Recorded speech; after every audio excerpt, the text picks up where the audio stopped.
Hello, everyone.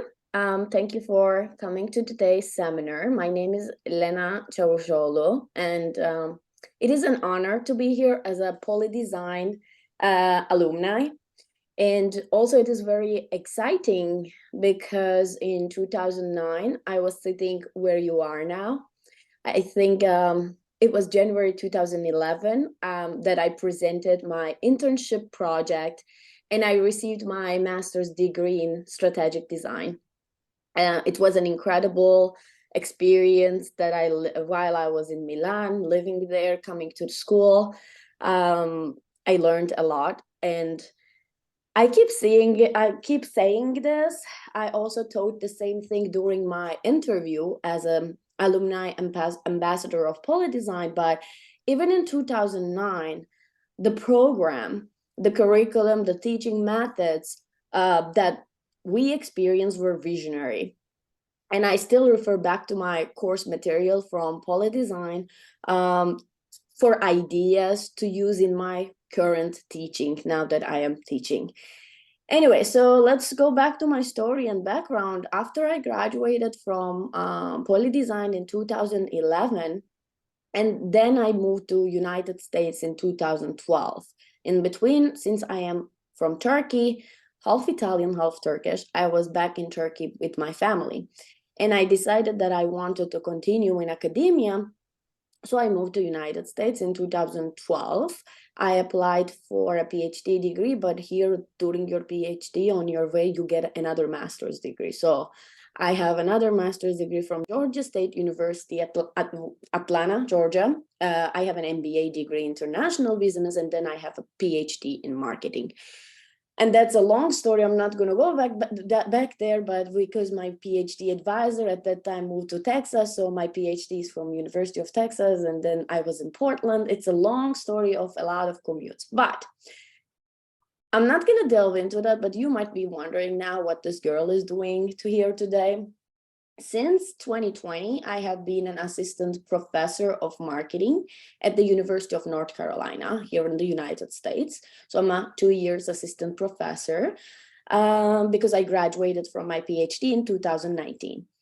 And my area of expertise is consumer research. And even from consumer research, if you think more specifically, my area is transformative consumer research. So my research has an activist stance. I'm trying to bring in to the voices of vulnerable consumers into the conversation. I work around diversity, equity, and inclusivity mainly.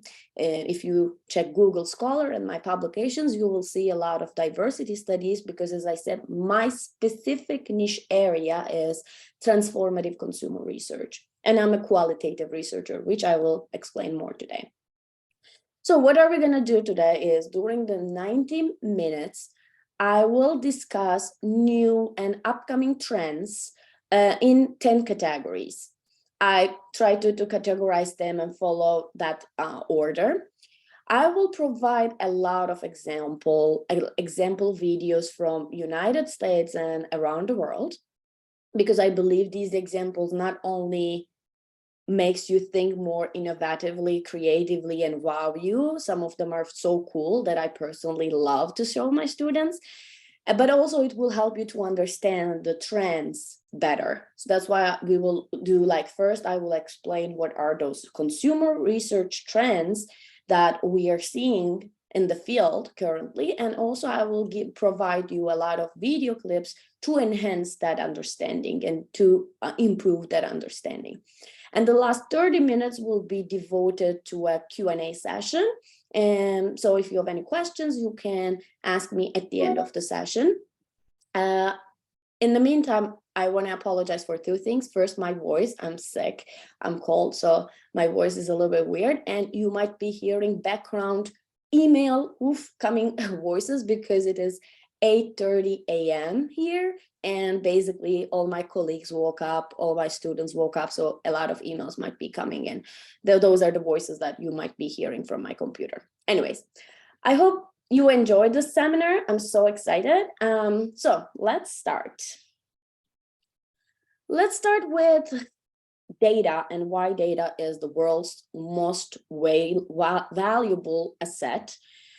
In today's world, up-to-date data is very valuable. Again, it's the most valuable asset for your company because it can help your company meaningfully engage with consumers. It will help managers to make relevant business decisions. It also adds value to the organization with timely and creative innovations, and of course offer flawless, seamless product and service offerings, because when you have that data, you are creating seamless, like to the point, cutting edge offerings. So in this seminar, we will learn not only how to collect consumer research data, but also we will discuss the outcome of up-to-date consumer research data. By this, I mean, I will show you how companies use their consumer research data to offer cutting-edge consumer experiences that creates engagement and brand loyalty. In the long run, it creates that buzz effect. And of course, they stick at the consumers' minds with that wow effect and innovative offerings. And so we will learn how to use the data to offer relevant, original, revolutionary, progressive product service offerings using that consumer data. And when companies collect that up-to-date data, they offer their offerings in a timely manner, so they are pioneering in the industry. Let's start with. Hi, sorry. Yes. There are some people that are waiting for permission to enter in the meeting. So I don't know. They said that they are. Okay, I admit them, but I think Marilena was doing it. Okay, thank you. Who's speaking? It's Simona. Okay, thank you, Simona. Now I have. Simona, if I make you host, can you, while I'm speaking, I'm not seeing that because my screen is full screen. Could you allow them, please? If okay, yes. That would be an easier solution. Wait. How do I do that? More, make host. I think now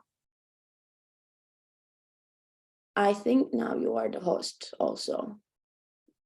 Okay, so I will receive the notifications, right? Yes, you will receive the notifications. Okay, thank you. Let me see. I don't think more people would come though, but still. Anyways. Let me continue. Now, thank you again.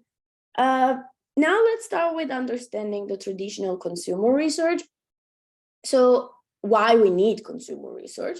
Because the question here is, how does a business improve its products and services to better meet consumer needs? The answer is very easy: to get to know your consumers. Consumer research is an essential, critical component of any business strategy, any marketing strategy. The right research tells you who your customers are, what they need and want, and what they expect from your business. While market research itself is extensive, knowing consumer research trends is almost equally important. You might use a range of tactics to conduct your research, and Marilena told me that you already took the marketing course, so you might be familiar with the competitor analysis, engagement metrics, audience analysis, persona analysis.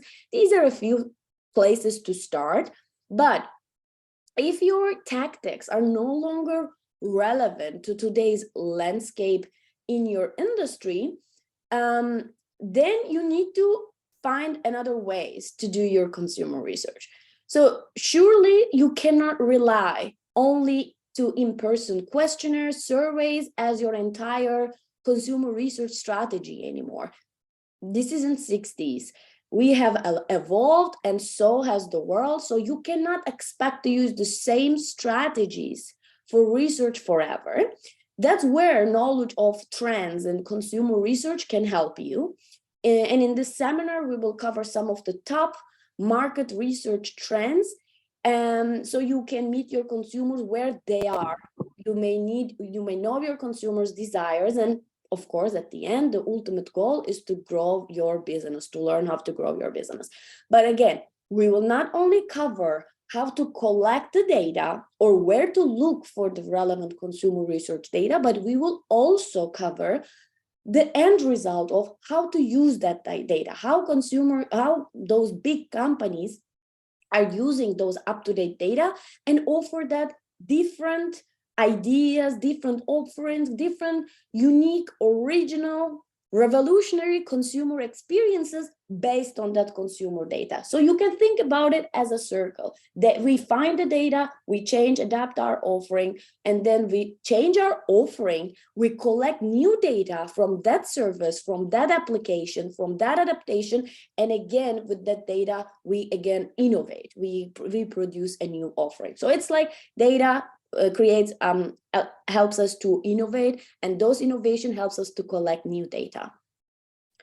So let's very quickly look at the traditional marketing mix in the internet era. The marketing mix, again, I'm sure you've covered in your marketing class. The marketing mix is the 4P: product, place, promotion, and price. Again, which I'm sure you know. These are used to get the desired response from a target market, and it was developed in 1964 by McCarthy. It is vital for businesses to adopt their offerings, their marketing mix, to the changing needs and expectations of their consumers in a digitalized world where we are right now, in order to meet customer expectations. In 2001, Strauss and Frost added relationship marketing as the fifth component of 4Ps for internet business components. In 2003, Mohammed and his colleagues, scholars, defined the internet marketing mix as the combination of the traditional 4Ps with addition of community and branding. And examples and all these twists or additions, add and removes can continue forever until today, but I'm not going to delve into theoretical discussion here. The point is, it is hard to imagine, right, what life was like before COVID, before catching up meant on Zoom, education seminars meant on Zoom, or maskne, the acne we have from the mask was a thing. So the world has changed, and people have too. We have adopted to embrace digital transformation, make business and education from our house, from our couch. Consumers of the 21st century were and still are being exposed to revolutions in the social, technological, and economical areas. They became even better educated and have more access. Thanks to social media and online platforms, they have more access to information.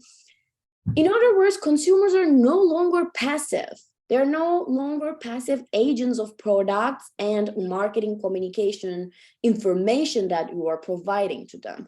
So the new consumer cannot be described in general terms without taking the global dimensions of change into account, which we will cover a lot today. All these revolutionary things that are going on in the marketing area and how brands are embracing it to better serve their consumers and create better experiences. Okay, let's start with what you already guessed. I'm sure you guessed that one of the categories is going to be artificial intelligence. So the first trend in consumer research is AI, artificial intelligence. Did I hear someone? I'm hearing someone from the background. Someone. Microphone is not muted. Julia, I think you're not muted. Simone, can you mute Julia? Thank you. Since you are the host, you can mute. Okay. So the first consumer trend is artificial intelligence for consumer research. Today's companies are blessed with massive amounts of data to analyze. And AI isn't one of the most recent trends in the consumer research because companies have used it for the last decade, but it is simply becoming even more vital as 2022 continues. So it's not new, but it becomes more important day by day. So the vastness, the majority, like the huge, having that much big data, the vastness of data is a double-edged sword. How do you collect and analyze such vast amounts of data very quickly, promptly, while still conducting other essential business tasks? Of course, the answer is AI. And because human capital isn't enough to compile, organize, and analyze data sets from every possible source that we have today. That's where AI can help. AI and machine learning do the heavy lifting, saving researchers both time and energy and labor costs. Imagine seeing deep insights across millions of data sets laid out for you within minutes. It's magic. Okay, we wouldn't have imagined this perhaps 15 years ago. It's pure magic. On top of the improved efficiency, AI offers more room for innovation and the types of data you can collect in your research, which is again amazing, especially if you're a researcher like me. It's amazing how much data you can extract from internet about consumers. Today, emotion AI analyzes facial expressions, eye movements, voices, and other nonverbal cues to figure out how a consumer feels towards something. For instance, Amazon announced that they developed a way to teach Alexa. I think you know Amazon's Alexa, the voice assistant. So Alexa now will be able to scan people's voices for signs of emotions. The upgrade suggests that smart assistants may soon be able to understand humanity's, their masters, wants and needs better than ever before. Personally, my husband and I, we love our Alexa. But especially my husband, because he's an electronic engineer, he's more interested in AI devices.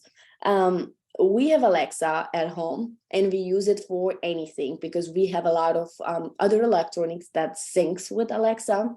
So Alexa sets our morning alarm, checks our home security alarms, checks if our doors or windows are closed or if they're locked, tells us the weather every day, sets the temperature of the hallway or different rooms, or just plays whatever songs that we want according to our moods. We just say, Alexa, let's play some morning music. Alexa, play some energetic music. Or when I cook, Alexa reads the recipes. So like we use Alexa very much and we love it. And then we notice when we travel and we stay in a hotel, my husband forgets that we don't have Alexa with us. And he's like, Alexa, turn off the bedroom lights, or Alexa, set my alarm for 8 a.m. And of course, he notices that there is no Alexa in a hotel room. And literally after 3 days in the hotel that we are staying for our vacation, he's like, I miss Alexa. I want to go home. So it became part of our life. Anyways, in short, these kind of voice assistants are, of course, collecting data as well. Like whatever we ask Alexa, whatever Alexa does for us, even from the music that Alexa plays, reading our Amazon notifications when we have something that needs to be delivered, when we stop working because she knows, like she's like, okay, it's time to get rest, tells us that the time finished. When I put grocery orders or read recipes, she collects every single data from our house, and she knows what we prefer. She knows what temperature I like in my office, because I like around 73 72s. My husband likes 67 Fahrenheit. So like even the smart thermostat is controlled by Alexa. So it collects every single data about our personal preferences. I know it sounds scary. And sometimes we figure that it listened to us, because whenever we talk about something, let's say, oh, do I want to change my phone, or I want to buy this, she keeps reading us some advertising or deals about the things that we have spoke. It might be sounding a little bit scary, which it is, I agree, but it makes our life easier. So we love Alexa. Anyways, in short, the valuable insights, think about now from the company's perspective. Think about Amazon's perspective, that you want to sell more and you want to make profit. Bezos, that's the only aim of Jeff Bezos. So these valuable insights from voice assistants can complement your survey or even replace it in this era. Do you even need those boring surveys? Because if it's found to be more accurate about a consumer, the data that you collect without manipulating, without asking any questions, that data becomes even more valuable because it is organic. It's organic consumer data that you have collected without asking any questions to your consumers. Now, AI in consumer research is very important, and of course, for overall marketing strategy, it is critical. Overall, in today's digital world, consumers have become much more demanding in their expectations. As I also explained, my husband's experience with Alexa and our smart devices at home, expectations are high. Brands and companies can no longer get away with blanket messaging that caters to the masses, like the masses are all similar. They are expected to roll out personalized communication that speaks to each consumer personally. So AI powered customer profiling. You might have learned about buyer persona, how to create your persona, how to create your customer profiling. When you do that with AI using AI data, when you do AI powered customer profiling, it helps companies to automate the process. Because manually analyzing the data can be extremely time consuming and inefficient. AI powered solutions now make it easy for companies to perform automated customer profiling. Also, it removes the human bias, finds hidden patterns in data that a human marketer like me may be unable to spot and may not see it. And it, of course, enables a higher level of personalization that you can offer to your customers, to your consumers. So companies can target customers who are ready to buy and make personalized recommendations, driving customer loyalty and, of course, return on investment. Don't forget that your ultimate goal is your return on investment, your profits. So very basic example of personalized recommendations, which is on the right side of the slide, is Netflix or Amazon. After watching a few movies, Netflix recommends movies or TV shows that you might like. Or same with Amazon, they recommend products that we would be interested in, and they are usually accurate. Unless someone else, of course, uses your account and you ruins your choices, the recommendations are true. They are accurate. Like if my husband watches from my Netflix account a horror movie or fantastic sci-fi movie, my recommendations are not anymore for me because Netflix gets confused. I'm more in rom-com, romantic comedies. So unless someone uses your account, the recommendations are pretty good. The recommendations are pretty accurate. So make sure to use separate accounts. Anyways, I'm going to show you a clip in the next slide about AI-based customer profiling and how a company created personalized recommendations for grocery shopping. So even you can personalize a grocery shop experience for your consumers if you use AI-powered customer profiling. I'm gonna click on the video and mute myself. Oh no, I cannot mute myself, then the video won't work. Okay, anyways, please let me know if you cannot hear the video. Marilena told me that when the video is very fast, especially the students who are in the classroom, you might be seeing it a little bit slow motion. Sorry about that. It's because I think about the connectivity. I don't know. I hope it won't happen, but let's start. I want you to picture your kitchen at home.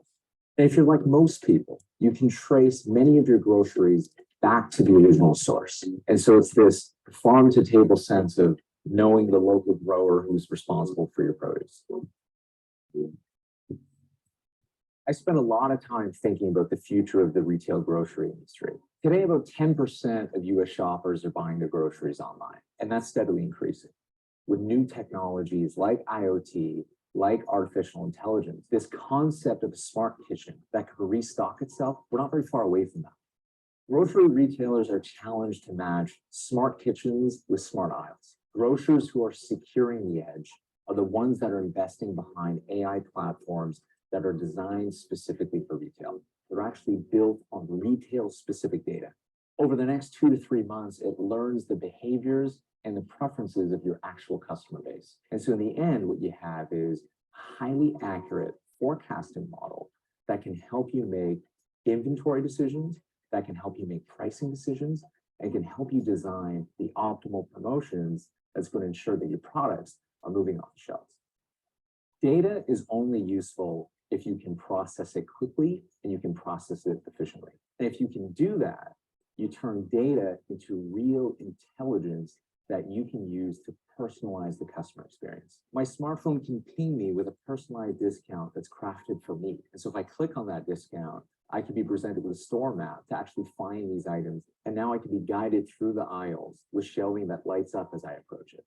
Insights need to be processed very close to where the data set sits. I'll give you an example. If you're standing in the produce aisle, there isn't time to send the data to an offsite processing center, back to the store, and then back down to the customer. So in today's era, seconds matter in the customer experience. The future of the grocery industry belongs to those organizations that can process data at the edge of your network. In that way, the concept of edge-to-edge intelligence is tailor-made for the grocery business, because we want to keep our data as close to the source as possible, just as we want our food to travel a short distance from the farm to the table.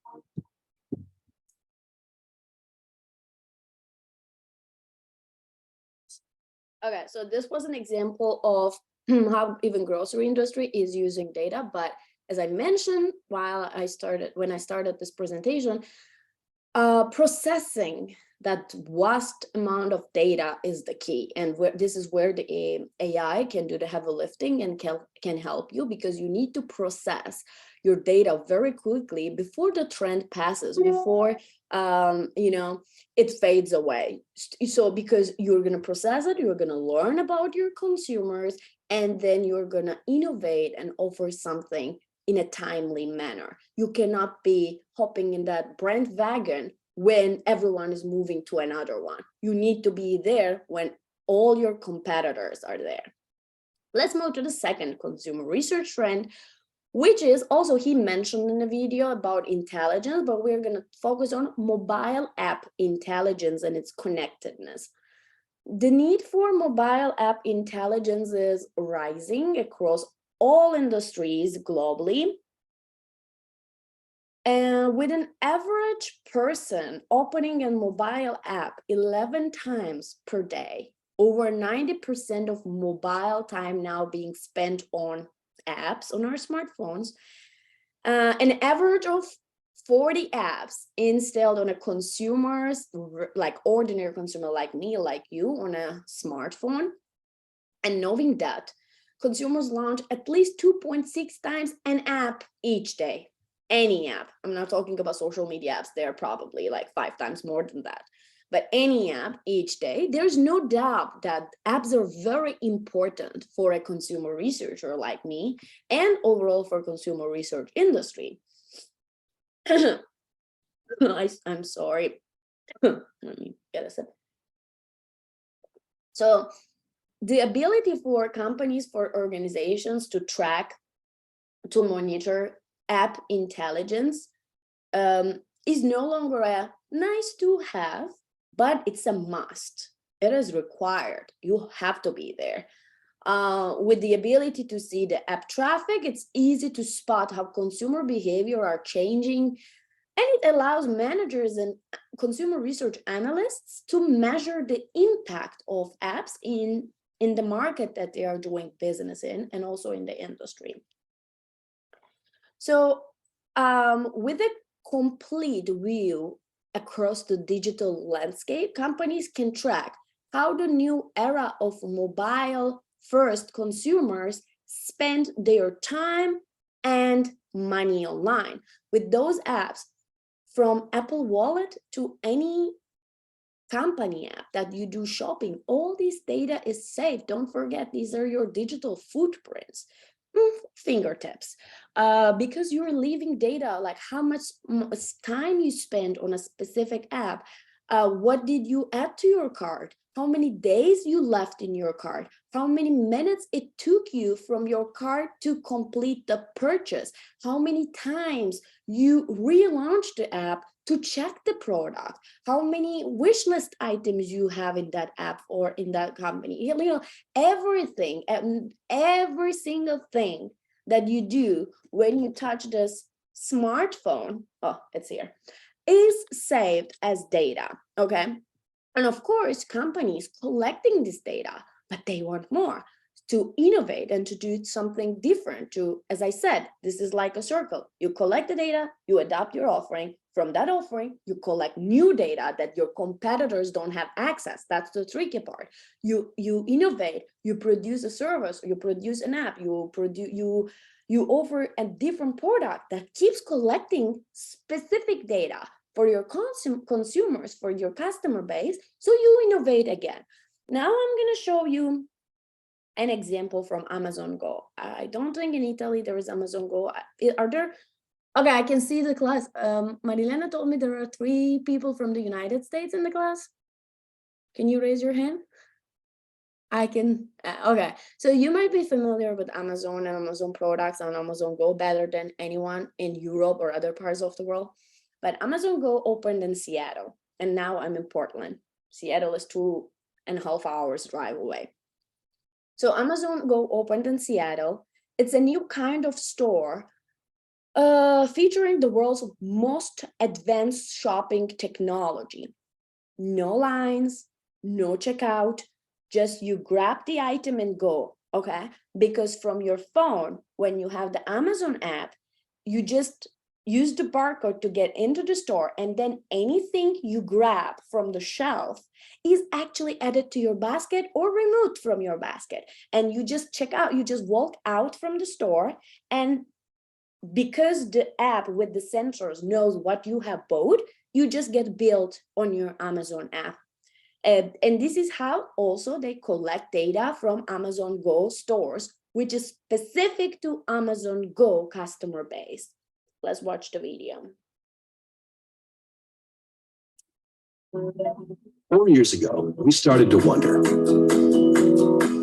what would shopping look like if you could walk into a store, grab what you want, and just go? What if we could weave the most advanced machine learning, computer vision, and AI into the very fabric of a store, so you never have to wait in line?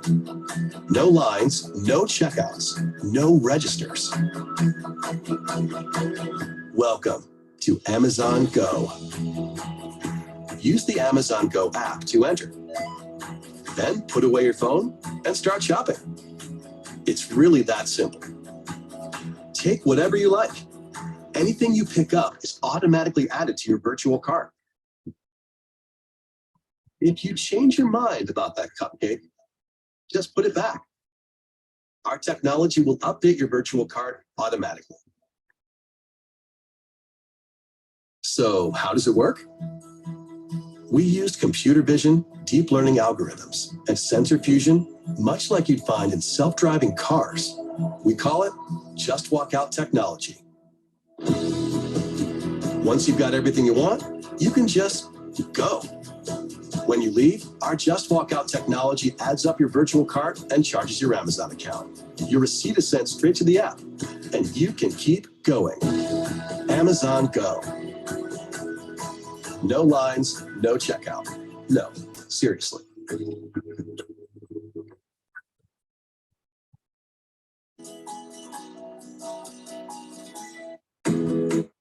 yeah, it opened in 2017 and it's so cool. Now the third trend.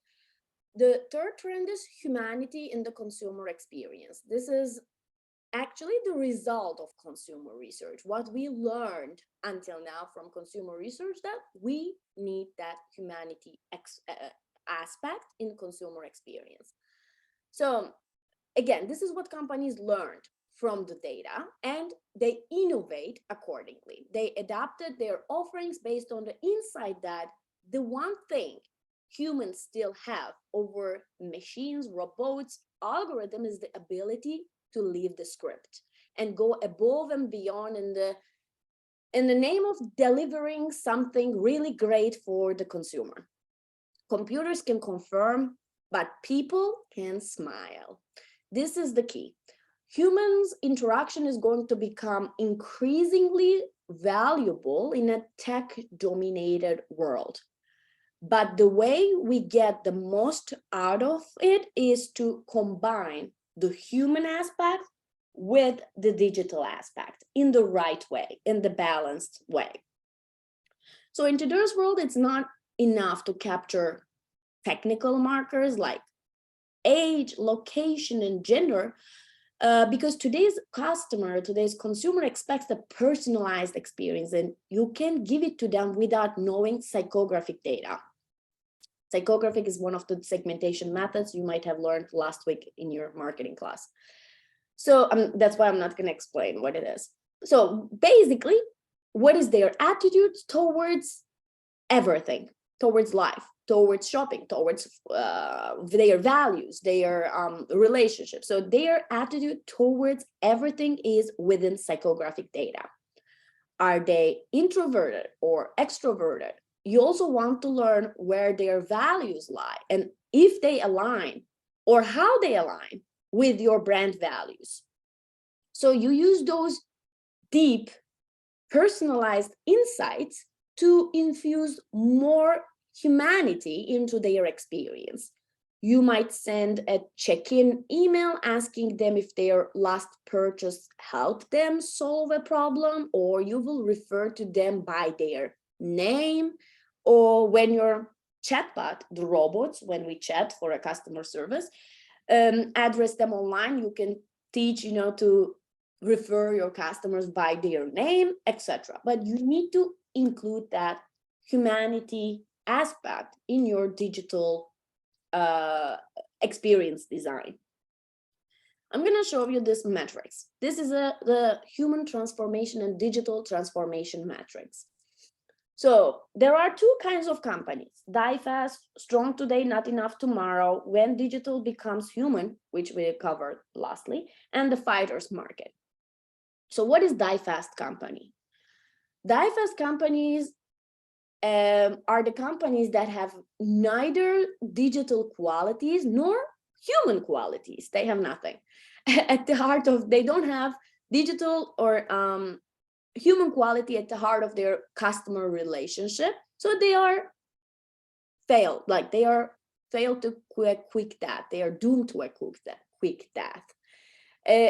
Because in today's world, a good product, a good location, a good price, being the cheapest in the market are no longer sufficient, are no longer enough to ensure survival in the modern marketplace. Strong today, but not tomorrow companies are today's leading companies. They owe their success to the strength of their human relationships. They have a strong emotional relationship with their customers that win a strong position in the market for them, or at least for the time being. Whether or not it will be still enough in the future is another story. This is another matter. Companies of this kind face a very specific danger: a competitor who uses the power of digitalization to drastically change the customer relationship in a manner that allows him to conquer the market almost overnight is the biggest danger. For example, let's think about your local butcher or baker. They may find themselves in the future in difficulties from a food equivalent of Airbnb, like how Airbnb is a big threat now to hotel industry. A baker or a butcher might be facing a big danger by a company who would digitalize the whole experience like Airbnb, but still have a human interaction. A fighter's market, this is the sector where many of the current superstar companies are located today. They score strongly in digital matters, digital landscape, but pay almost no attention to human relationships.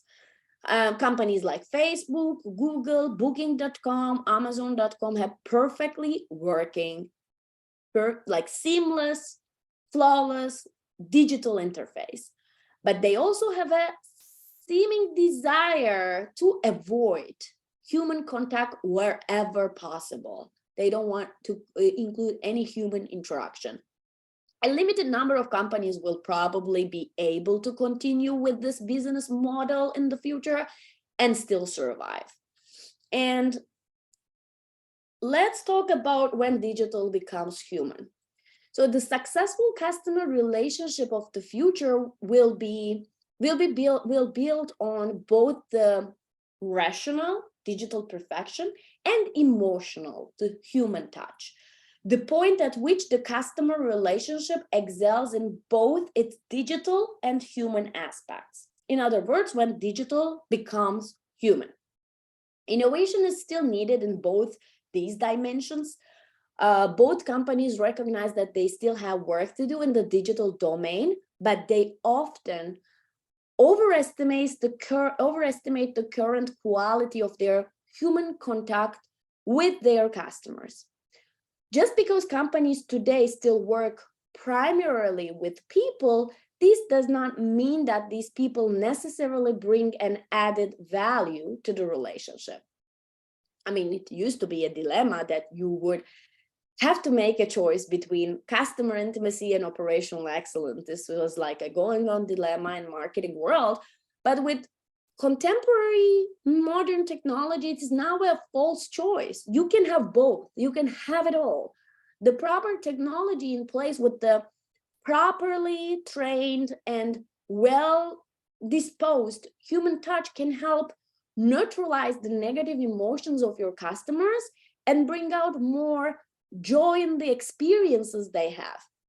So the right technology creates space for human interaction to do what it does the best, which is creating relationships, while with the digital technologies, you create a seamless experience.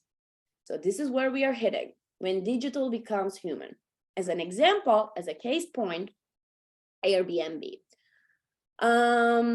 So Uber, Airbnb are great examples of that when digital becomes human quadrant. There was a recent study compared the customer perception of classic hotel booking sites like Booking.com with Airbnb. In general, customers were satisfied with both Airbnb and Booking.com. However, the intensity of the customer relationship, which means the interaction between humans, between the hosts and the guests, was much higher in Airbnb. So consumers often describe their relationship with Airbnb as passionate. I'm going to show you an example from Rebecca Minkoff. I don't know if you know this designer. She had a phygital. Okay, phygital means physical plus digital. She has a phygital store with smart mirrors for futuristic shoppers who likes to combine human interaction at a physical location with digital. Okay, so this store is a perfect combination of human touch and digital experiences. Let's watch the video. It's an example from New York flagship store. Hi, My name is Healy Cipher, and I'm with the eBay Inc. Retail Innovation Team. And I'm here at the beautiful flagship Rebecca Minkoff store in New York City. We've partnered together to create the Connected Store, a highly digital and seamlessly connected experience that brings the best of the online world into the physical. Together, we're going to change the future of retail. As a shopper begins to browse, they'll find the Rebecca Minkoff store is a physical manifestation of all the best parts of the online experience. The connected wall, a beautiful large mirror display, shows the latest Rebecca Minkoff brand content, runway shows, photos, and anything happening on the social channels. By pressing the mirror, she initiates an interactive experience where she can browse the latest looks, find products she likes, even request a fitting room. She can order drinks and download the mobile app directly from the mirror. And by pressing send to my room, our shopper can initiate a one-on-one stylist session. When the room's ready, she'll get a text message. Upon entering the fitting room, the shopper will find the product she requested in addition to suggestions from the stylist. Adjustable lighting in the fitting room also allows the shopper to change and control her environment. The fitting room uses RFID to magically recognize each item in the room. If the shopper needs a different size, cut, or color, she can easily request it from the stylist by simply touching the glass of the mirror. The shopper also has the option to attach everything she's tried on in the fitting room to her personal profile. In the future, this will allow her to access what she's tried on, what she's bought, and to receive intelligent recommendations. When the shopper has finished the fitting room session, she has the option to send her selected items directly in the checkout. Once the stylist confirms the items she'd like to purchase, she'll instantly receive a digital receipt. Together, Rebecca Minkoff and the eBay Inc. Retail Innovation Team are bringing new digital technology into the retail experience, helping the customer connect with the store in a way they've never experienced before.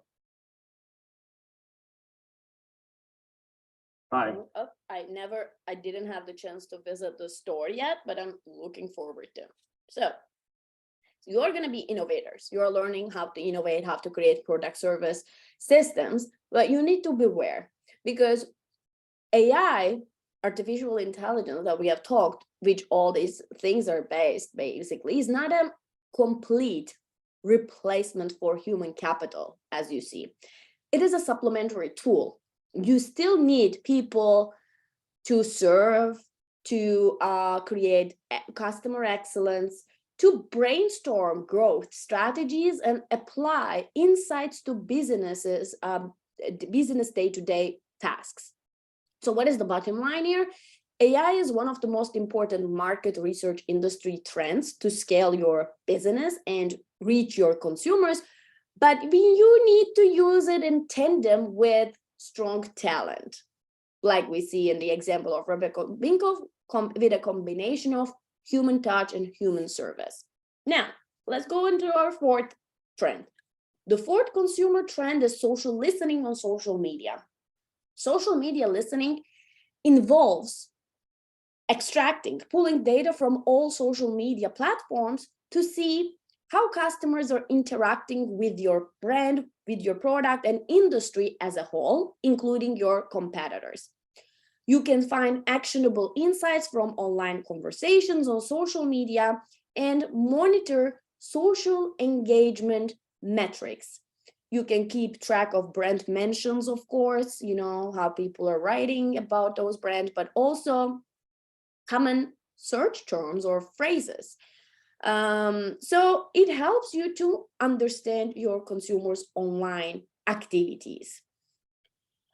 With sentiment analysis, we try to understand people's thoughts and feelings based on what they write, what they photograph or say about some particular thing. It might be products, people, companies, and organizations. More generally, it covers abstract emotional states. But this analysis is not limited to understanding feelings or opinions, such as this phone sucks or I am dissatisfied with your customer service. We are also interested in objective facts, such as the battery of this phone never charges properly, or this place has this. So social listening relies on sentiment analysis for accuracy and usefulness. So it isn't something that stands apart from the rest of your research, but it completes your consumer research on social media. An example of sentiment analysis is on the slide. A negative finding would be I'm dissatisfied. I am dissatisfied with your customer service. No one was able to help me with the problems I had using your product. Or a positive one could be, I really enjoy how easy this product is to use and how it successfully helps my team complete their day-to-day tasks. So this is how you grab the overall emotion towards your company and towards your brand. Another method that we use I'm specifically using in consumer research over social media platforms is netnography. Netnography is a digital ethnography tool. So basically it's a qualitative social listening, which is observation, that explores social media users' conversations in their natural habitat. Okay. The free behavior aspect is critical since the dialogue is more likely to be free of outside influence and manipulation of the researcher. As I said, this is organic data. People write their comments, their feelings, their thoughts about your brands and products without you asking them. The key is that this data is collected when consumers are behaving freely on social media, as opposed to research surveys in which consumers sometimes respond to prevent embarrassment or please the researcher. The difference from social listening and data analytics of social media monitoring is that netnography dives deeper into the context. It dives deeper to understand behind the individual conversations, postings, interactions, and experiences. It is more focused on meaning. Netnography is not interested in what a tweet says or how many people tweeted with a particular hashtag. It is interested in to understand who tweeted with that hashtag and exactly how they tweeted. So netnography is much more interested in telling a whole story about that tweet. Netnography is an incredible tool for marketers and researchers because the data can be compiled quickly. Quick is important, the speed is important, and accurately. That's a huge difference from traditional research that can sometimes take months to compile and analyze. By the time you get that kind of research, your buyer personas have likely already shifted a little or even a lot, or they don't even exist. So instantaneously, you know who your buyer persona is, what they are interested in right at that moment, and how and why they are interacting with their peers. So netnography initially was created to study consumers by Robert Kozinets. Rob is my co-author. I'm working with Rob, who founded this tool, which I feel so lucky because I'm learning from him a lot. And we just started to work on a new research project. But when he first found this method, netnography, which he founded in 1995, the whole idea was to study consumers. So then netnography became a wider method adopted across social sciences for understanding the cultures, the kinds of cultures, online communities, gatherings, the interactions and experiences the people have online. So if you're interested to explore the method of netnography, you can check Rob's books. So far, he has published 3 editions, as you can see from the slides, from first edition on the left to the 3rd edition on the right. But in the next slide, I'm going to show you a video from Rob Kozinets, the founder of the netnography, as I said. He will explain in a 1-minute video how he uses this method and how he used it, especially in one of his research on coffee drinkers, okay? So you will get a better idea of what netnography in consumer research is interested in and what we are digging to understand about consumers. My research since about 2003 has been really focusing on how consumers play with the stories that they're told about products and services, then go online and create their own storytelling worlds. One of the early research sites that I studied was online coffee culture, a group called alt.coffee. One of the things that I was really interested in was how people were teaching each other about coffee and what they said about coffee. And there, hundreds of people got online and discussed their coffee tastes, their coffee equipment, coffee making. And what I quickly found out was there was this incredibly complex vocabulary that people had figured out of describing exactly what the perfect shot of espresso was like. They used words like astringent and a taste of bitterness. They were very attuned to aftertastes. Even the timing of tastes was described. From that, I really got a sense of just how much can be communicated and just how strongly taste can be challenged and created through these online conversations. Online was a place where people were going to learn and other people were clearly influencing their tastes. If you find the lead user and follow their tastes, it tells you about where the taste of the mainstream might be going. As I started to move beyond coffee culture, it was true in fashion. It was true in sports. It was true in entertainment. Now, if you're in marketing, if you're in PR, if you want to understand brands and branding, this kind of a holistic contextualized understanding is incredibly valuable. My research. So social listening tools, sentiment analysis, or like ethnography since 1999 have been around for a while. So why is social listening one of the latest trends in the consumer research industry? And I covered one reason is the emergence of the metaverse, and of course VR and AR technologies, which brings us to our fifth trend. VR and AR technologies are great to collect consumer data as a result of this data to innovate, okay?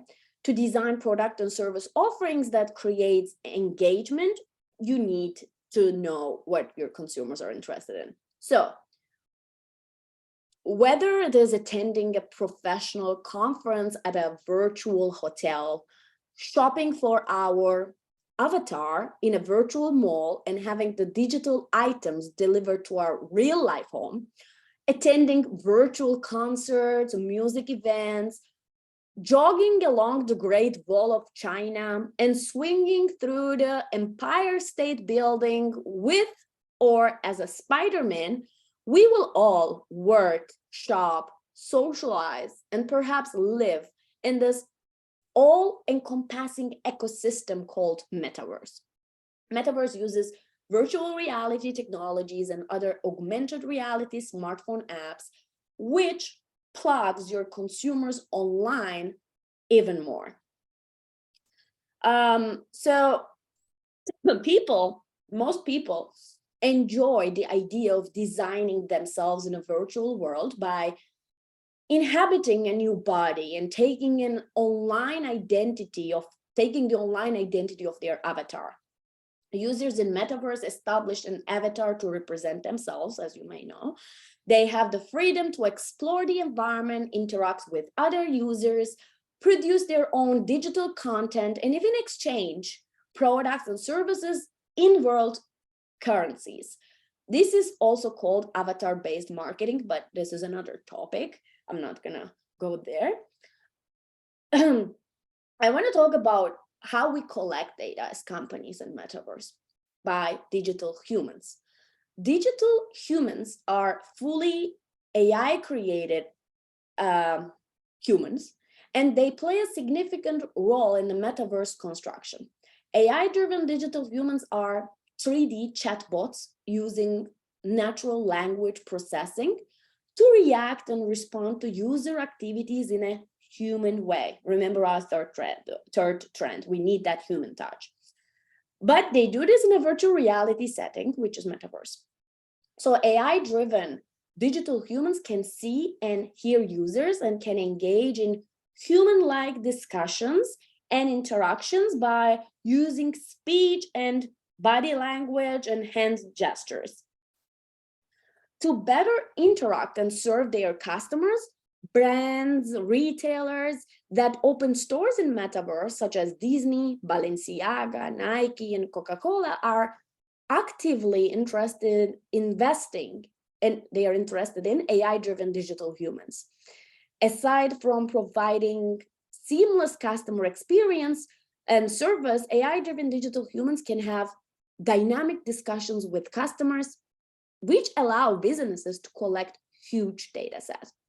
The more data absorbed by the AI-driven digital humans, the more accurate the interaction with consumers in physical and digital stores become. As companies access to personal data through AI-driven digital humans in virtual reality, marketers will have the opportunity to engage with clients on a hyper-personalized level. In the next slide, I'm going to show you a short clip about metaverse fashion stores, if you have never seen it yet. In metaverse, customers will be able to walk around the store, go through the products, and get one of their choice that they want and buy anything they want in the metaverse world using tokens, okay?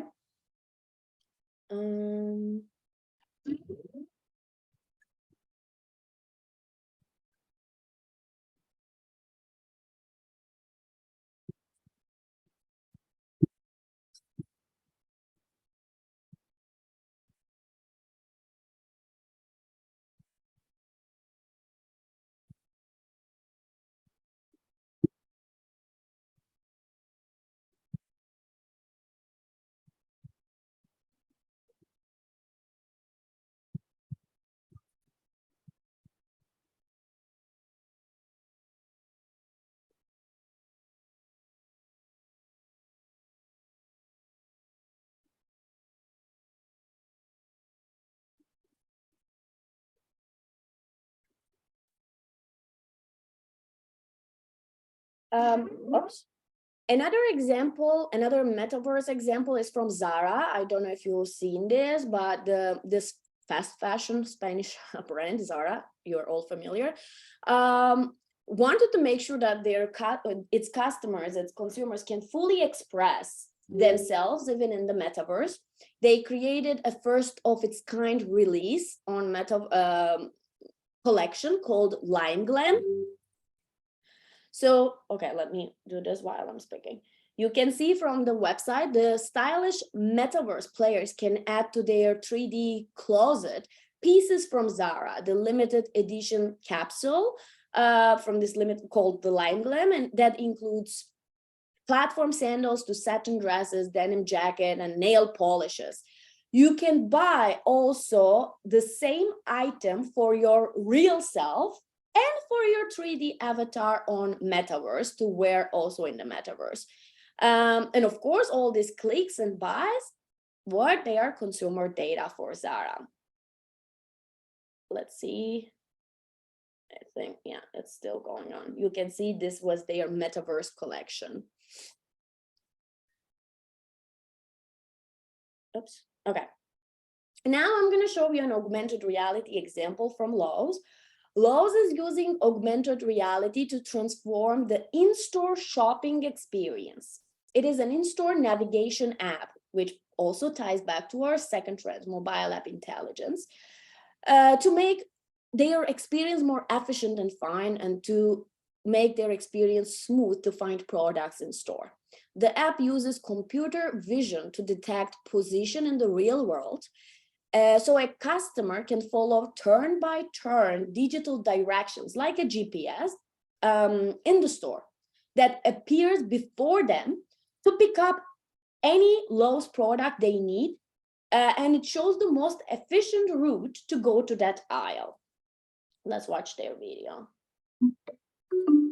One thing we're really excited about is the ability that Tango gives us to be able to do indoor, in-store navigation.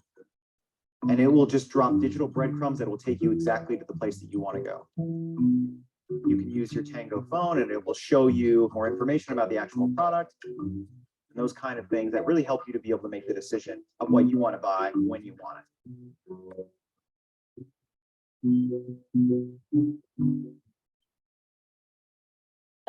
Oops, sorry. this is an example from Russia. Another virtual example that I found that wow and interesting. That's why I want to share with you. So this Russian airline company is not using virtual reality or augmented reality experience to create an experience. They used biosensors in a headset to create a game in which people fly a virtual plane. The headset sent the brainwave information to the machine's algorithm, which are safe, they are all data, which also calculated the flight path in real time. They not only collected data about the most desired places in the world by consumers, but also, think about it as again as a circle, they created unforgettable experience for consumers. I'm going to show you their clip. It's 2.5 minutes clip about the whole experience and how they created that experience marketing, which if it happens to me or happens to you, I bet you will never forget. Меня зовут Татьяна, я профессиональная домохозяйка. Я бы отправилась на океан, потому что его никогда не видела. Я никогда не был в Барселоне, а мой друг уже живет там 17 лет. Когда я думаю о Риме, ну, первым делом представляется картинка Колизея. У меня в голове Барселона – это место, где все улыбаются. Я думаю, что океан, он синий, черный, желтый, солнечный, белый, спокойный.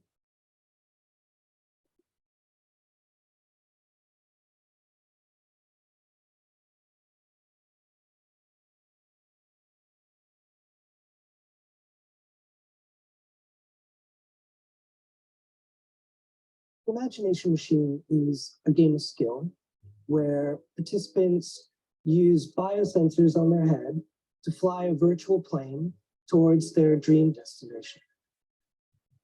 Our brains run on electricity, and by placing sensors in key locations around the skull, we're able to measure those electrical impulses, and we can create a profile that can act as input to software, where a person using their imagination can control a virtual airplane.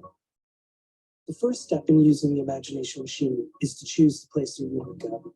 If you are able to concentrate your imagination, you'll stay tightly on the perfect flight path, get all the way there, and win a ticket to actually go there.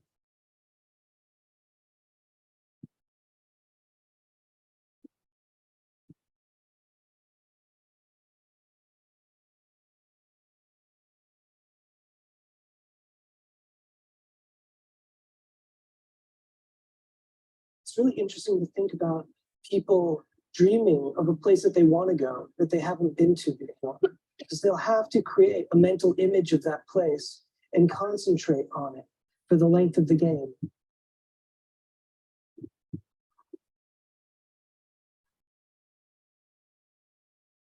Представлял Барселону, представлял Испанию, представлял этот особняк, где живет мой друг Андрей.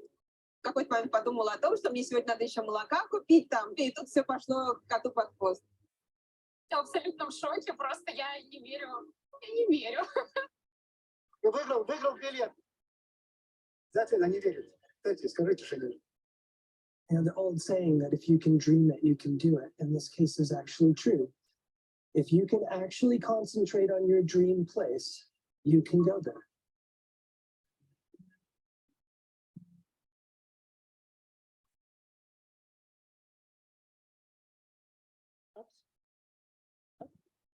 Меня зовут... Oh, it starts again. I think it was a very good thing that they did. So those consumers would never forget them in their entire life.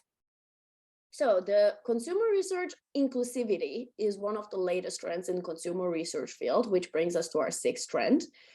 The truth is, old ways of market research didn't adequately capture a diverse audience, and you can't use the same panel provider every time and expect diverse results.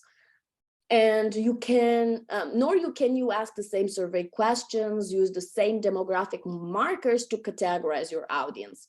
inclusive research requires curiosity and being genuinely interested in learning about your diverse audience. Who is your unique visitors? Which groups seem omitted, neglected from your analysis? How can you uncover more diverse audiences with your current tactics?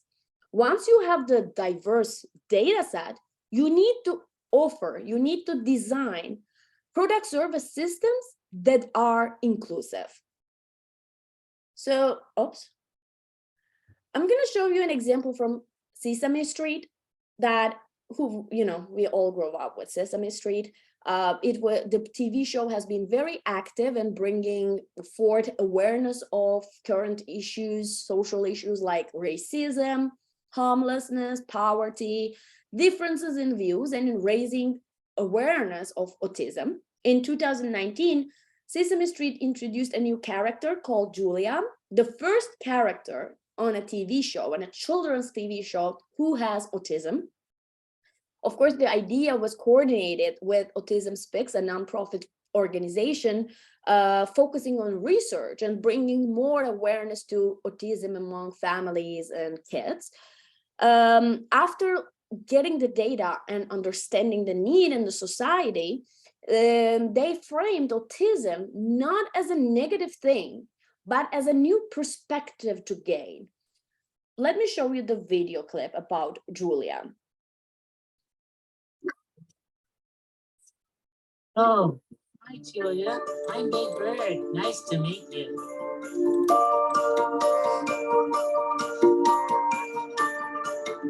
Do things just a little differently in a Julia sort of way. The big question was, what do we talk about? Because with autism, it's such a range. Wow, I can tell you're really excited. You're bouncing up and down like a rubber ball. Boing, boing. I have a son who has high-functioning autism, and I want to do my best to bring Julia to the world in the best light possible.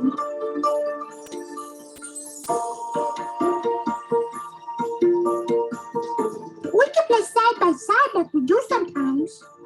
There's lots of ways friends can play. Another example of inclusive product design is from Crayola.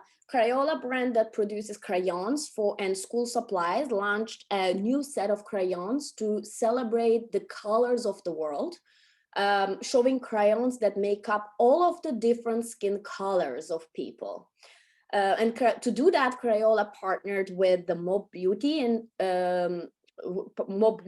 Victor Cassel. Victor Cassel is the former chemist from Mac Beauty products that we do, makeup products, who helped Crayola to launch the campaign. Of course, this move generated a lot of interest in the United States, a lot of praise and reactions from the community who are from different races and ethnicities. And it was a huge success for Crayola for doing an inclusive research, understanding the struggle that the kids are having, only having one skin shade color in their crayons and not being able to draw themselves or their families, their parents. Let me show the trailer of an example of an inclusive product design after understanding the research, after understanding the data.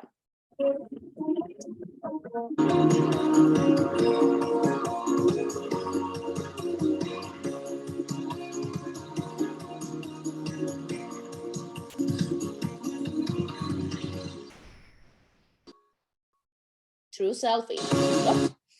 Now, we are coming to more exciting stuff. Seventh trend in the consumer research is alternate reality games.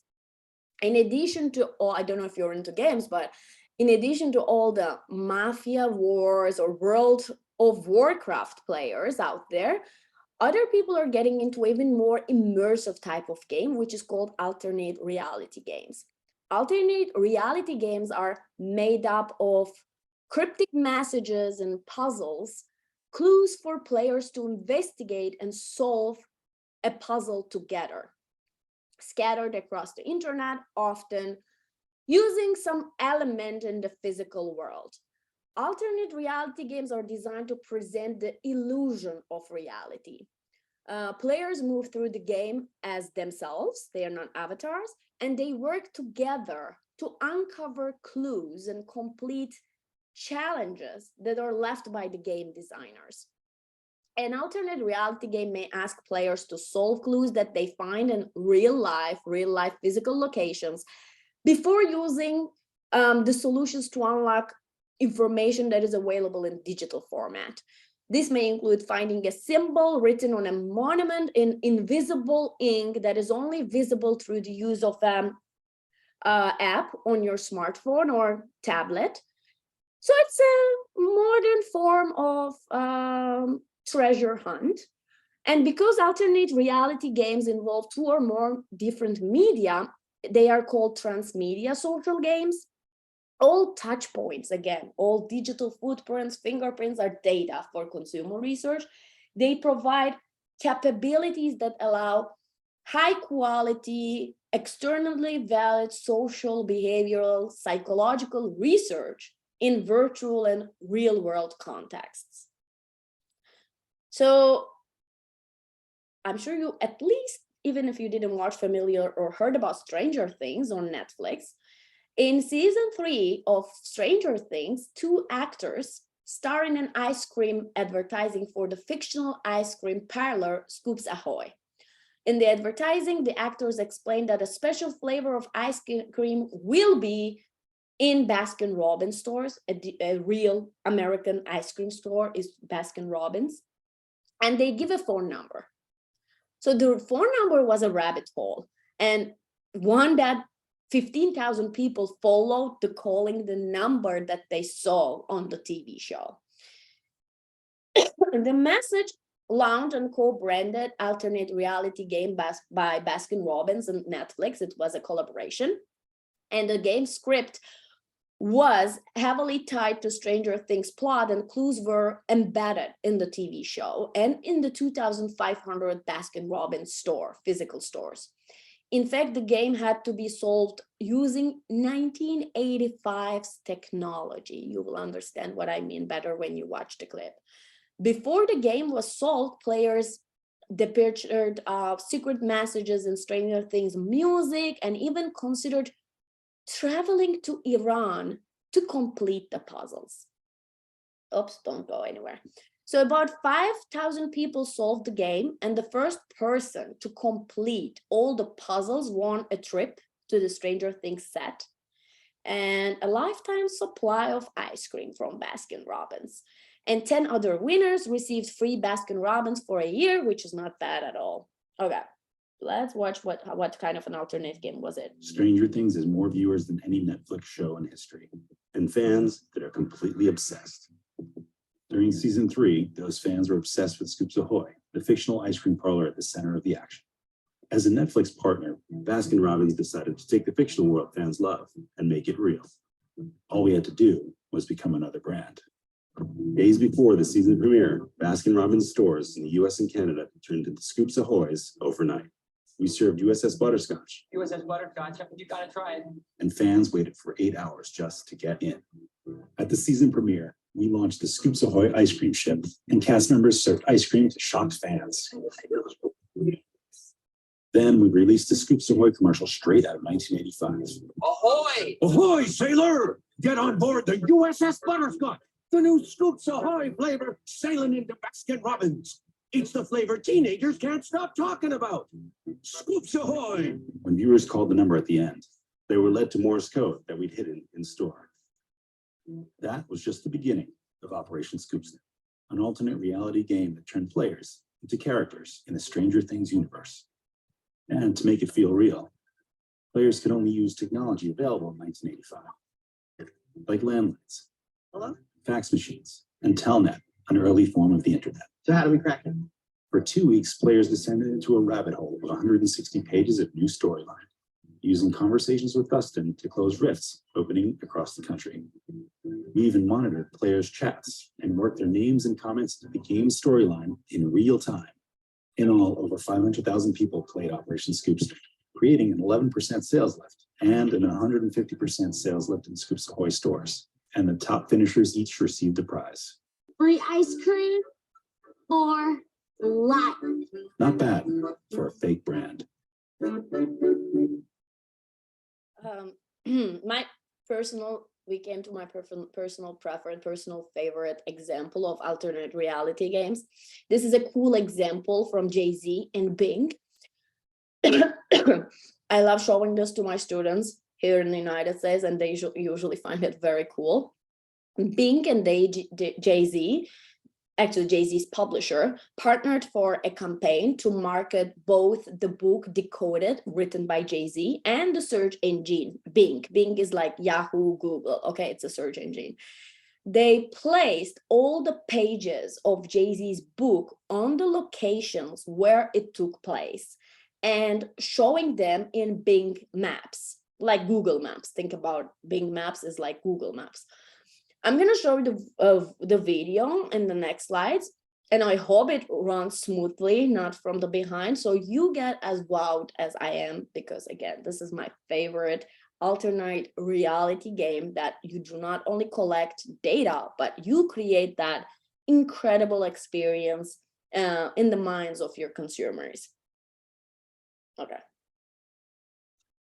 Bing, Microsoft's search engine, came to us to drive trial of Bing search and maps and increase their relevance with a young audience. At the same time, we knew that Jay-Z would soon be launching his autobiography, Decoded. With one big idea, we harnessed this epic moment in pop culture, connected our client to a new demographic, and gave millions a reason to use Bing. We started by putting every page of Jay-Z's book out in the world every day for a month prior to the book's release. But the pages weren't just randomly placed. Every page's location was inspired by the story on each page, putting Jay-Z's entire biography in context. Fans could actually walk through Jay-Z's life right where it happened, finding pages in 13 major cities in the US and abroad, searching for everything from huge iconic billboards to unique collectible items. And if the media didn't exist near Jay-Z's life landmarks, we created it, taking the campaign to places money just can't buy. Gucci made custom jackets stitched with a page. A Cadillac wrapped with pages paid homage to the birthplace of New York hip hop. A page about Big Pimpin' covered the bottom of the Delano pool. Even a bronze plaque was installed in the Marcy Projects, where Jay-Z spent his childhood. We let the story on each page determine each location. The unique pages covered hundreds of thousands of square miles. And as they were unveiled around the world, Bing tied every element of the campaign together with an integrated online game that directed fans to each page on the streets. Clues to the page locations were released daily through Facebook, Twitter, and radio. And every day for a month, millions of people gathered to solve the latest clues, guiding them to the exact street locations on Bing search and maps, documenting and claiming the pages they found. The unique framework allowed anyone, anywhere to walk the same streets and find a page. And over the course of the month-long campaign, they chased fame of their own as they assembled the book digitally at bing.com/Jay-Z before the hardcover hit stores. Every single piece of the campaign was woven together with Bing technology to allow fans to experience his story.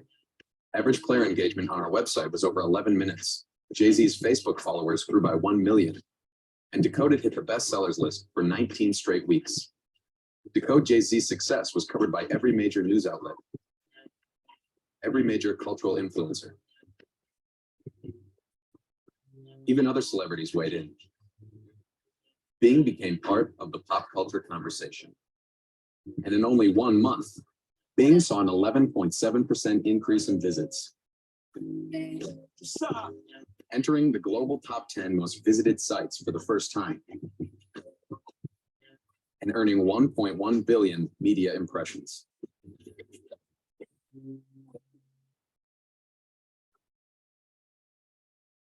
I still find this campaign incredibly cool. So the 8th trend, we're almost there. In consumer research is monitoring adjacent markets. You might not expect new trends in consumer research to include consideration of an entirely new markets altogether. But COVID-19 showed us that the importance of a business's quick ability to pivot, and you can do that if you don't understand adjacent markets. So what is that? As an example is this, and consider this. A world event like the pandemic destroys your business. Your target audience cannot afford your product anymore, or they don't need it. How do you recover? Maybe you focus on a new niche audience, or you figure out how you can change your product offering to better meet your current customers' needs. Uber is a great example of a business that included adjacent markets in its research. While traditional ride sharing became less common throughout the pandemic, the adjacent food delivery market boomed. And Uber took full advantage. They started Uber Eats, which is a three-sided marketplace connecting the driver, the restaurant owner, and customer with Uber Eats platform. Restaurants pay commission on the orders to Uber Eats, and customers pay the small delivery charges, and if they cancel, the cancellation fee. And the drivers earn through making reliable deliveries on time.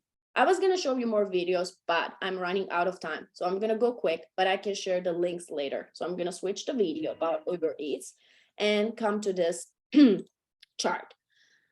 What type of innovation can platform thinking enable? Before pivoting into a market, it's important to understand if you are doing more traditional innovation efforts, such as core innovation, or if you are doing transformational innovation.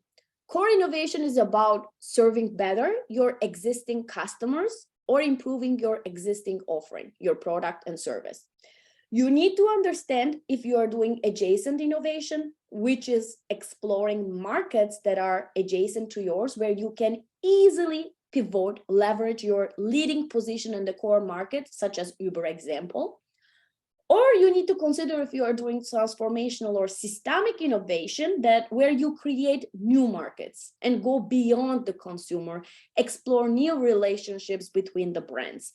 The first two types of innovation, core and adjacent, needs a great effort in compelling marketing strategy, because you are not creating new customer base, but merely resegmenting or just entering to already existing markets. But if you do transformational or systematic innovation, you mainly focus on your business strategy, because you will have to develop radically new core assets, products, and services, starting from your already existing resources and position in the value chain. Now, the ninth trend is the Internet of Things, which is changing our lives, often without us even knowing or realizing it. That's why it's considered a new frontier in consumer research. IoT in basic terms is the network of physical objects that are called things and are connected to each other with sensors, software, or other technologies to exchange data with other devices and systems over the internet, like the Alexa example that I gave you previously, which is controlling our bulbs and music, watch, thermostat, etc. So I'm going to focus today on consumer IoT devices. Consumer IoT devices is the interconnected systems of physical and digital objects that are used by a consumer like us, ordinary people. And consumer IoT devices and applications are divided into two: personal IoT devices and applications, and smart home IoT devices and applications. Personal IoT devices, you might even have it on your wrist right now, or in your pocket. Your smartphones, wearables, hearables like AirPods, personal laptop gadgets, your Apple Watch, power sharing between two smartphones, the cables, bracelets, Google Pixel Buds, or smart glasses. These are all personal IoT devices. And smart home IoT devices and applications include home automation products like smart kitchen gadgets, security systems with face recognition and voice control. So it's like Amazon Alexa, Google Home, the Philips Hue smart bulbs, as I said, smart thermostat, Google Nest, home robots, Curie home robots, smart music system like Sonos, Samsung Family Hub, and etc. Again, I was going to show you an example of a smart home and consumer IoT devices, but I'm going to switch to video so we'll have time for Q&As. But the Alexa example that you might remember is an exact example of consumer IoT devices, both personal and home. Okay, watch this. So how this smartness, IoTs, artificial intelligence affect consumer life by turning into wearables, our watches, Fitbits, etc., smart glasses into wearables, which means that your devices will soon know you better than you know your devices. The most obvious issue with wearables, of course, is the increased privacy dilemma, again, which is another story. If you're willing to give that much information to companies about you or not, if you're going to opt out of all these digital platforms and technology to protect your privacy or not. So it's convenience versus privacy. Now I'm going to come to an even scarier thing for me. This is scary for me, but others find it exciting development in wearables technology. Elon Musk's company, Neuralink. It is a neurotechnology company that works on a brain implant, a brain chip, that it requires surgically implanting a chip on the surface of your brain to create an interface to connect humans and computers. Again, for me, it's a sci-fi horror movie because I have differently imagined future for humanity, but others see it as a development of the sixth sense. Of course, human trials have not yet started and FDA approval is not easy, but Neuralink prototypes have been tested on monkeys and pigs. So what is this? Neuralink wants to be a computer inside everyone's brain, a computer that we don't have to carry around in our hands, like a smartphone or our laptops or iPads. For instance, what it's going to do is when we type using a keyboard, the speed is limited to our fingers and how much we know about the keyboard. Or even when we are speaking, we can only speak so quickly before we get our tongue twisted. But the mind's thoughts are instant, they are faster.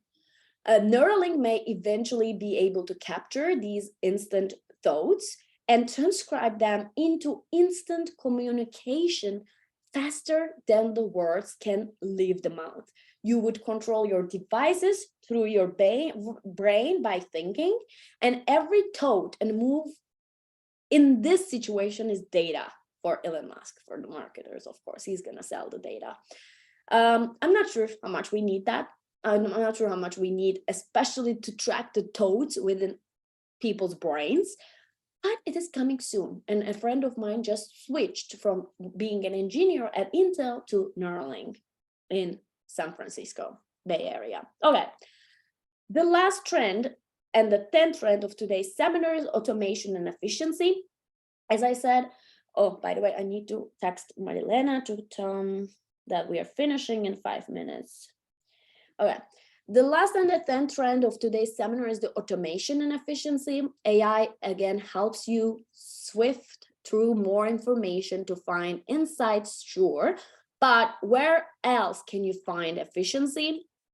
One way is to cater to the mobile first generation when you do research, when you do consumer research with shorter and smarter and fun surveys, fun research tools. Because the average person doesn't have capacity or interest to sit through a 30-question questionnaire for your research. Find your mobile audience and give them the shortest, richest, and the most fun experience survey as possible as a survey. You will find more efficiency if you narrow down your data to the most important, most critical ones. And let's go back to AI. Consumer research isn't about all exciting insights and analysis. A lot of it is tedious, collecting research, organizing, categorizing information, sending follow-up emails, and much more.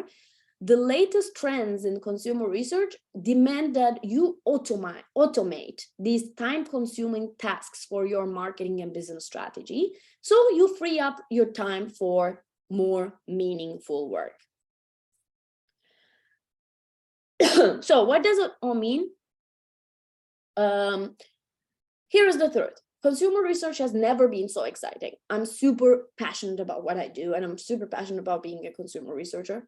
Implementing AI, inclusivity, social listening, ethnography, humanity within strategies will take your market research to new levels if you work together with consumer researchers. But without keeping track of these consumer research trends, you cannot use any of these things happening around you for your advantage, for the advantage of your company. So what I'm saying is, what is the solution is think big. Leverage consumer research trends. Don't forget that it is cycle. When you produce, when you offer innovative ideas, innovative experiences, you still collect very important data. With that data, you are designing innovation. So leverage consumer research trends to propel your business forward, to get grow. You will find new consumers when you are using that cycle, and show your current ones that they are important. Again, this is a cycle. You don't only gain new consumers, but also you retain your existing consumers, which is more profitable in the long run. So that's it. I think I missed showing you only three, let me see. Yeah, 3 videos, but we are good. We just finished. Is Marilena there yet? Can someone tell me? I cannot hear you, of course, on the, yeah, she's here. Okay. Now we can start the Q&A session. Marilyn, I'm only missing 3 videos that I couldn't show, but I can send you the links so that if the students want to, they can watch. Okay, then I can share them with the students.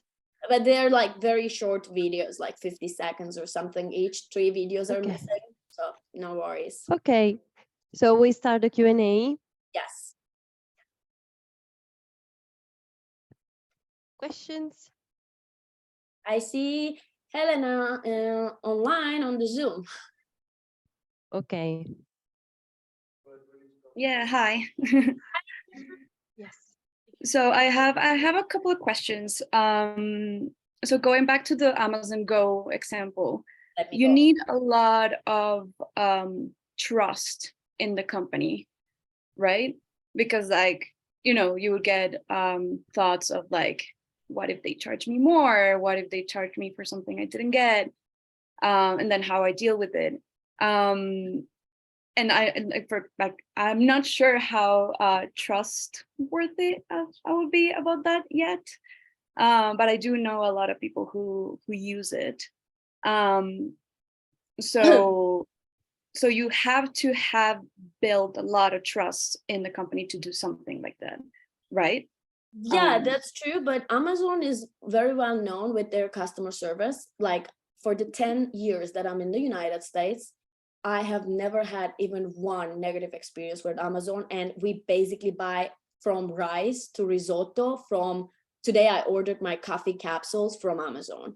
And if it is late, if it's delivered wrong, if it's delivered to a wrong place, like with anything, they refund your money.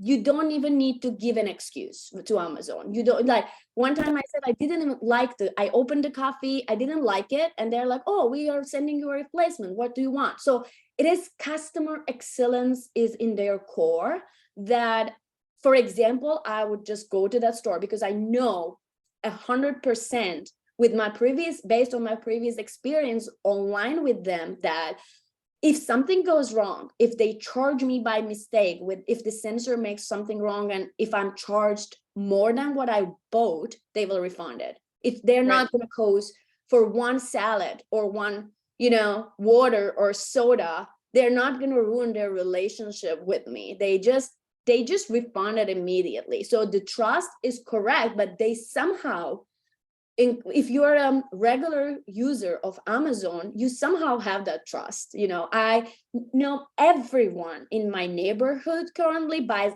everything from Amazon, so I think it's more common in the United States to use Amazon than anywhere else. So that's why they opened the first store in their headquarters in Seattle, because people have that trust. They knew from their research that people have that trust, and they would keep using it.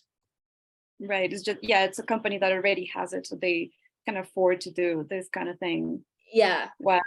Yeah. Which leads me to my next question, which is like if small and like or starting businesses, like how can they do it? Can they do the like all of this by themselves? Like it involves a lot of money and just hiring a company to do this all this research. And of course you have like social media statistics and engagement and then things and tools you can use for free or for very little money, but still I feel that all of this research just implies a lot of money, especially for starting businesses or small family businesses, right? Research part, I wouldn't say the research part is the most expensive part because as you said, ethnography, social media data, all the interaction, like the data is there. Right, but the the human process where you talent analyze who's it. gonna interpret that, the human talent would cost you to hire people who know how to interpret the data, how to find that insight, because analysis is different. Analysis is like more quantitative, but creating the meaning, finding the insight within the data requires also human talent and the platforms, etc. But the above all this, among all these examples, the elephant in the room, the most expensive part, of course, using the data and offering that crazy experiences. I have one of my guest speakers who comes to my classes for my master's degree and my undergrad is working for a agency, experiential marketing agency. They do their own research and they create these crazy projects for many big brands, from Coachella to Nike to Adidas to designer brands, but mind-blowing campaigns. And he tells that all these campaigns cost at least $500,000, or creating those experiences, the stores, or like building, even a one-time event for that wow effect requires a big bunch of that budget. But the research part is not that part. The research is easier to, so as a small business owner, of course, we don't expect you to come with those experiential marketing ideas and apply it. It requires money, especially in the United States. But the research can be done. But I'm an academic, I have a salary, right? But I can pull you and I'm publishing great research for free on our Instagram. That's why they call us consumer researchers as consumption monsters, because we model behavior. That's what we do, modeling behavior, consumer behavior, and I teach consumer behavior. So like I'm just extracting when I'm interested to a movement, when I'm interested diversity or like a brand or something that I recognize that people are posting on Instagram. Remember the movement of reality versus Instagram about body positivity, when even influencers were posting, this is my body, but this is my body as well. This is how when I pose and this is when I'm after eating. I was curious about that. So I just wrote the hashtag body positivity for months. Automatically, my program extracted all the posts that were posted on Instagram with the visuals. Then I cleaned the data, then I do my modeling, etc. And I published in the European Journal of Marketing about 4 F's of fitness. It was for free. Right. So the research part can be done, but applying that research into a wow campaign is elephant in the room, of course. Right. And my last thing, sorry. Yeah, sure. It's about social listening, about trolls. Like, how do you deal with so many trolls in social media and in the internet in general? Yeah, that's the biggest part. Many. I was listening to this podcast the other day, and they were talking about Yelp and how they deal with, basically trolls and reviews that don't matter, or people who are just being angry with the business for some reason, and how they have this technology to select the reviews that actually matter, or the the stars for the restaurant or whatever. But it still is just so common to see like all these comments on Instagram from trolls, and I feel it's just so hard to go through those and actually select the data that matters with all of this junk going on. Yeah, this is the hardest part. We call it the cleaning the data part. And we have macros like the programs who are doing that. By trolls, if you're meaning, angry customers who are writing bad stuff and a lot of things, that's important. We care about that. We don't clean, we don't eliminate those parts. They are not trolls.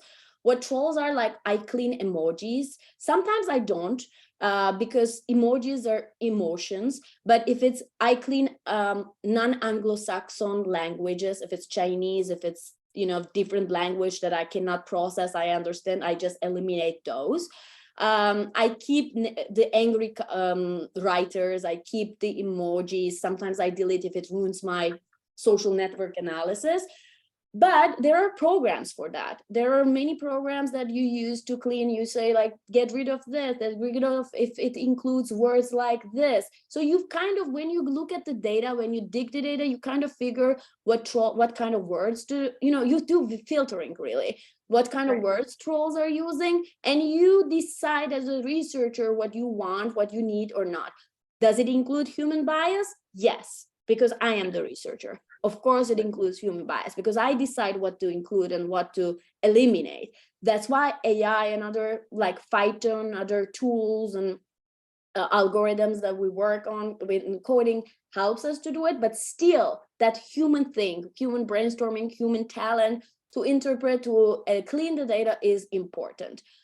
We try to eliminate the human bias by having a big data set, as much as possible, as big as possible, to eliminate our, to minimize our bias as the researcher. And also what I do, I set my data extraction to cover the globe with different time zones. So it for example, extracts every 4 hours from a different time zone. So even while I'm sleeping, I'm not extracting data only when I'm awake, but even when I'm sleeping, my data comes from the other parts of the world. So it eliminates the time zone difference. And then you do a longitudinal study for the seasonal effects. You extract data for summer or like for each season. So you have different methods to eliminate the human bias and to be as objective, as reliable, trustworthy as possible when you extract the data. And of course, you repeat it. When you do repeat and you come to the same themes, that means you are more objective. Right. Your findings becomes more objective. Okay. Thank you. Thank you. We have a question here. Sure. Hello, hi. I have one question. This is more of a personal question or like an opinion of you. What do you think, when will like the metaverse, as we talked about, I think in point 4, when do you think this will actually become something usable? Like, I mean, Facebook, I think they released it October last year. They changed the name to Meta, and I think they are the main players in the market pushing the technology forward. But it's like very sloppy executed until now. I think they lost, I Googled it right now, 680 billion since the release of the name change. So when do you think this will reach the normal customer? Like we saw it with the Zara advertisement, walking through the store and buy, when will that reach the main market? Right now in the United States, people started to buy their VRs and all these tools to be there. And I know even my neighbors got them. So there are some controversial things going on with metaverse. It was advertised and marketed very well. That's why we are covering in the class and we are showing examples. The company showed great interest into metaverse. But on the other hand, what I learned last week from my husband, who is into stock market in the United States, said that Meta's overall Facebook group's stock value decreased incredibly because the investors are thinking Facebook, Meta is investing a lot into metaverse and it scares the investors. So their stock value has decreased because the Wall Street didn't like how much Meta was investing in that metaverse environment. And they were concerned how much, especially after COVID, when people missed real interactions in social world, would be interested in virtual interactions, having virtual meetings, with their avatars, etc. That was the last week's discussion when the stock market really suffered with Meta. So right now, I think they are slowing down their investments, although they keep pushing with the advertising and having companies interest, etc., because it opens new doors. When it reaches the end consumer, it depends on yourself. You can even right now be on Metaverse and buy your VRs, and it's limited, but people started to buy lands, houses, go and shopping like Zara for their avatars, created their avatar. It's there. But are you willing to invest on a VR glass and the tools and be on Metaverse is the main question. Otherwise, it's in the market. But if you're asking me how widely it will be used, that's current discussion in the United States. I mean it in the sense that, like also smartphones existed, I think, in 2005 and 2004. And if you wanted to have one, you could buy one, right? Yeah. But I don't think I know anybody in my friendship group or in my university who is often going into the metaverse to hang out with avatars, that's what I mean. Like, when do you think, if this is the next big thing, what many people predict, when will this actually reach a significant part of the population? It says like at least 2 or 3 years more, although it started slowly in the United States, but to be as wide, commonly used as smartphones, if you ask my personal opinion, I don't see it happening at least 5 years. This is my personal opinion. Because personally, I don't see even myself ever be on Metaverse unless, as you said, all my friends groups, social circle is on Metaverse. It's like when I opened my Instagram, I was even late. I didn't even notice that all my friends were Instagram. I was like not seeing anyone active on Facebook. And I'm like, where are my friends? And I noticed that they were on Instagram. This is how our brains work. Consumers are getting influenced by our peers, by our social group. It's the FOMO, fear of missing out. If you know that people are there, you will be there eventually because you will be curious. You don't want to be excluded. You don't want to miss out. But when that happens, I mean, personal opinion, this is not from article, this is not from science, but per my personal opinion, not at least 5 years. Okay, thank you very much. Of course. I don't know, what is your personal opinion? When do you think you will be on Metaverse? Or ever you will be? I don't know, I think it has some cool applications, especially in the sense of like meeting people. I also saw that they try to create this new VR glasses is actually scanning your facial recognition with VR, so you can actually have like good graphics, because I think right now it still looks like a like Nintendo Wii lobby, with like it doesn't really look like real people. It just looks like a child game still. But I think in the future applications work that well, and it has like face sensors. Of course, I would prefer to have like a metaverse meeting instead of looking on a screen to see somebody. I think if it has practical implications, then yes, for sure. And I would say maybe like, I don't know, 2030, maybe 8 years until the technology with the VR glasses is as far and it properly reaches the market. Mm-hmm. Yeah, that's would be my opinion. Yeah, we are on the same page. I wouldn't go right now, but maybe in the future when everything is more improved and developed and it's more fun and it has a value for me. The value is important, rather than seeing 2D like this, I don't see anyone online. I see you guys. I would prefer to see at least your avatars in a 3D version while I'm teaching online, especially because otherwise I'm speaking to a wall when everyone's cameras are off. But it has time. It's just very fascinating to see how much companies jumped in that brand at the train and invested in their virtual stores and metaverse, the AI-driven digital humans, customer experience and everything, because I think Meta did a great job marketing it to companies. Yeah, I think so too, but actually like it almost pushed me a bit away. Like also the thing I saw before that you can buy Gucci shoes for your avatar yes, for digitally. $25. Yeah, no, but I think like it almost like pushes me away as a customer. It pushes me away from wanting to take part in this metaverse in a certain way, but I don't know. It's just a personal opinion. I read it the other day. You can buy a virtual Gucci shoe or try it on your feet if you pay in real world $25. So I'm like, I don't know if I want to do that. Like paying just to see virtually a shoe on my feet, $25. I don't know.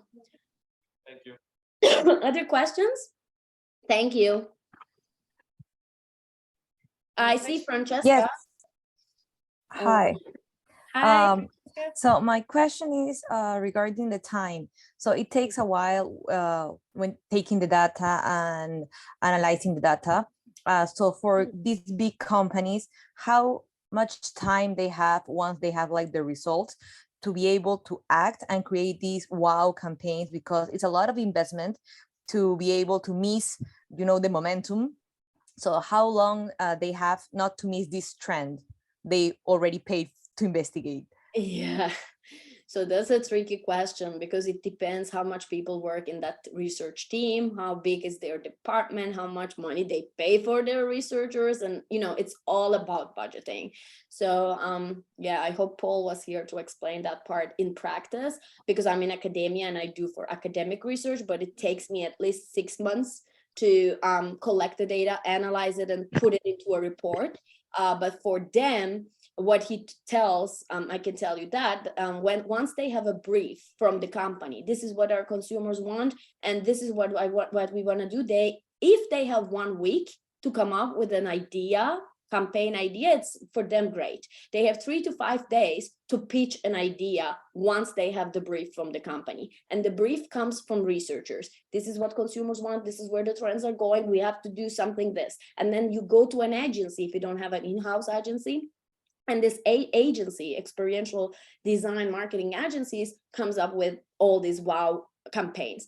And what the agency owner, my friend, tells me that if they have 1 week to pitch an idea, to find an idea is great. They usually have 3 to 5 days to find the idea, and to implement and execute it, they usually have at most 2 to 3 weeks. So once the data is there, the timing is like they don't sleep. I went to their studio here. They have a huge team from engineers to mechanics to designer to DJs. So in their studio, they create the idea, they put it together, and then they go and execute it in the place where it's going to be happening. Based on research, we do in advanced research, like we start like when, as a researcher, you need to be alert.